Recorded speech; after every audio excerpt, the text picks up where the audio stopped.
Le paradoxe de notre époque est que nous avons plus de connaissances, mais moins de patience et de tolérance. Des autoroutes plus larges, mais des points de vue plus étroits. On dépense plus, mais on a moins.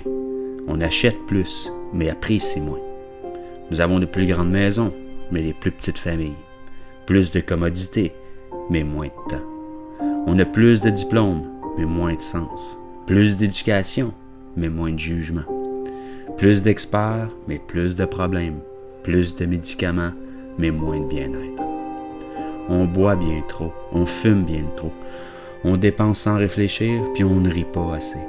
On conduit trop vite, on se fâche trop, on se couche trop tard, on se lève trop fatigué, on ne lit pas assez, regarde trop de télé et on ne médite pas assez. Nous avons multiplié nos possessions, mais perdu nos valeurs. On parle trop, aime trop rarement et haït trop souvent. On a appris à gagner sa vie, mais pas à la vivre. Nous avons ajouté des années à la vie, mais pas de vie aux années. Nous sommes allés sur la Lune, mais il nous est difficile de traverser la rue pour rencontrer un nouveau voisin. Nous avons conquis le cosmos extérieur, mais pas notre carrosse intérieur. On fait des choses plus grandes, mais pas meilleures.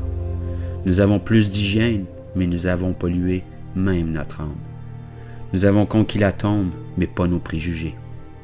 On écrit plus, mais apprend moins. Nous planifions plus, mais accomplissons moins. On a appris à se stresser, mais pas à patienter. Nous construisons des ordinateurs pour retenir de plus en plus d'informations, produire de plus en plus de copies que jamais auparavant, mais nous communiquons de moins en moins. Nous sommes à l'ère de la restauration rapide, mais de la digestion lente. Des grands hommes, mais des petites personnalités. Des profits records, mais des relations superficielles. Nous sommes à l'ère de 2 revenus, mais avec plus de divorces. Des maisons plus fancy, mais avec des foyers brisés.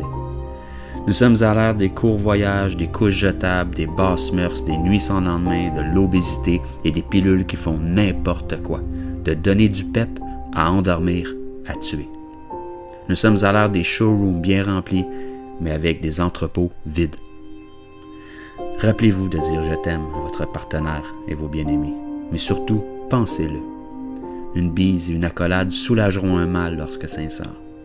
Souvenez-vous de vous tenir la main et de chérir ce moment présent, parce qu'un jour, cette personne nous quittera. Prenez le temps d'aimer, de parler et de partager vos pensées précieuses. Et n'oubliez jamais que la vie ne se mesure pas au nombre de souffles que vous prenez, mais par les moments qui nous coupent le souffle.